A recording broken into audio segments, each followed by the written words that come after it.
Salam, selamat pagi. Jumpa kembali di dalam renungan pagi Embun Surgawi Keluarga Immanuel Baptist Church. Pada hari ini Bapak Ibu Saudara, kita akan belajar tentang jemaat mula-mula yang dimana Lukas mencatat di dalam Kisah Para Rasul pasal 2 ayat 41 sampai 47. Namun sebelumnya kita akan berdoa terlebih dahulu. Dengan kuasa dan kasih Tuhan Yesus Kristus, Juru Selamat kami yang hidup, kami bersyukur menikmati hidup hari ini dengan anugerah kesehatan. Kami mohon perlindungan penyertaan Tuhan Yesus Kristus dalam aktivitas kami hari ini, agar apa yang kami lakukan, tanggung jawab yang Tuhan percayakan dalam aktivitas hari ini, Tuhan berkenan mengawal, memberkati, dan memberikan perlindungan sampai selesai di aktivitas hari ini. Kami percayakan dalam nama Yesus Kristus, firman yang kami sampaikan menjadi persenjataan rohani untuk kami menghidupi iman kami sebagai jemaat-Mu. Terima kasih Tuhan Yesus Kristus, terima kasih. Haleluya, amin. Lembaga Alkitab memberi judul cara hidup jemaat yang pertama dalam Kisah Para Rasul pasal 2 ayat 1 sampai 47. Namun dalam pembelajaran saya memberi tema yaitu jemaat mula-mula mendasari cara hidup iman umat Kristen. Dari kisah sejarah yang dicatat Lukas, di mana banyak pertimbangan, banyak filterisasi tentang kebenaran dari hasil kesaksian Lukas diserahkan, diberikan kepada Theophilus, dan sungguh-sungguh telah diteliti, dan kebenaran itu harus dicatat dan harus dibagikan kepada jemaat yang lainnya. Kiranya apa yang menjadi kesaksian Lukas dalam Kisah Para Rasul pada pagi hari ini kita menemukan sebagai umat Kristen yang dalam hidup imannya mendasari imannya seperti jemaat mula-mula. Ayat 1 berkata, orang-orang yang menerima perkataannya itu memberi diri dibaptis, dan pada hari itu jumlah mereka bertambah kira-kira 3.000 jiwa.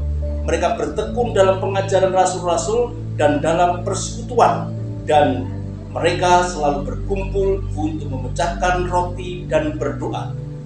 Ini dikarenakan dari buah iman para murid yang secara khusus dibentuk, diajari Yesus Kristus, sehingga mereka menjadi rasul-rasul yang hebat.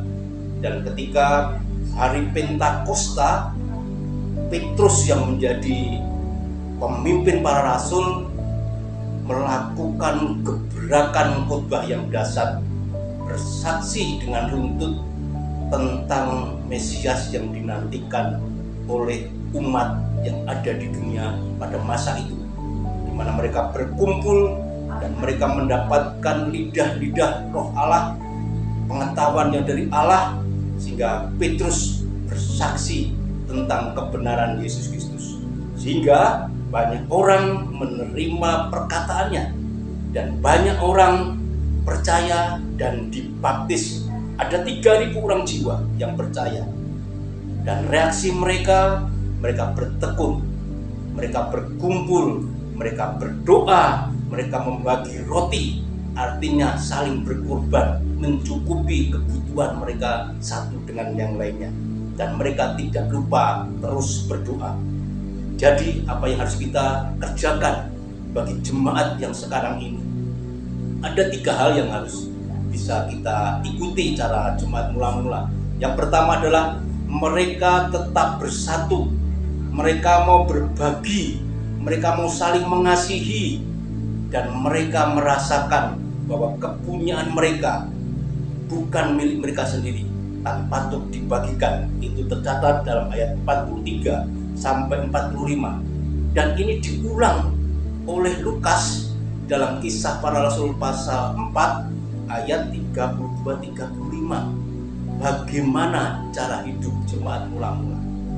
Mereka bertekun, mereka saling berbagi, mereka saling mengasihi, dan itu perlu dikerjakan dengan rutinitas, karena mereka pada masa itu mereka terintimidasi, dipersekusi, tapi oleh kegerakan Roh Kudus mereka yakin bahwa iman mereka harus bisa dibagikan, dan itu mereka kerjakan dengan ketekunan.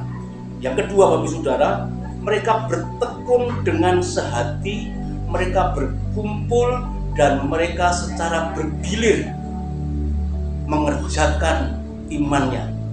Bergilir itu berarti siap satu dengan yang lainnya, bergantian membagikan berkatnya, membagikan kepunyaannya untuk bisa dinikmati bagi orang lain, dan itu sesuai dengan keperluan masing-masing, dan mereka mengerjakan itu hari lepas hari. Ketekunan mereka lah yang harus kita tiru, rasa sehati mereka lah yang harus kita tiru, rasa berkorban, rasa memberi hati untuk bergilir menerima persekutuan bagi orang lain, bagi saudara seiman. Dan tak henti-hentinya itu dikerjakan dengan tulus hati, dengan memuji Allah, menggali firman Tuhan. Bapak Ibu Saudara yang saya kasih, poin yang ketiga yang harus bisa dikerjakan bagi jemaat sekarang, pengikut Kristus sekarang ini, iman yang harus dihidupi adalah kita harus membawa dampak atas komitmen iman kita, seperti yang tertulis di dalam ayat 46 dan 47b-a. Dengan bertekun dan dengan sehati, mereka berkumpul tiap-tiap hari dalam bait Allah. Mereka memecahkan roti di rumah masing-masing secara bergilir dan makan bersama-sama dengan gembira, dengan tulus hati, sambil memuji Allah. Kita mengunci kembali apa keteladanan mereka dan apa yang bisa kerjakan hari ini. Persekutuan-persekutuan kita yang kita kerjakan hari ini, tempat-tempat perintisan di mana 2-3 orang berkumpul, ajari mereka untuk bertekun, ajari mereka untuk menggali firman Tuhan, ajari mereka untuk saling berbagi dan siap saling memberi dengan menopang dan saling menguatkan. Kiranya apa yang kita kerjakan, bagian yang kita kerjakan dalam ayat 47b mengatakan, dan tiap-tiap hari Tuhan menambahi jumlah mereka dengan orang yang diselamatkan.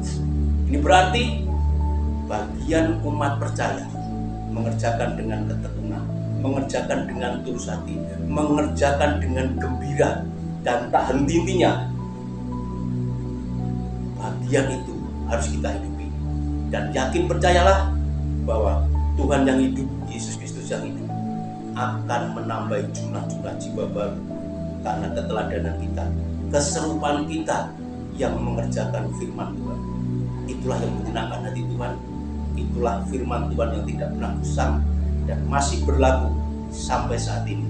Mari kita kerjakan, mari kita hidupi iman kita agar Tuhan menambahi jiwa-jiwa baru, orang-orang yang diselamatkan melalui iman yang kita hidupi. Tuhan Yesus memberkati. Haleluya. Amin.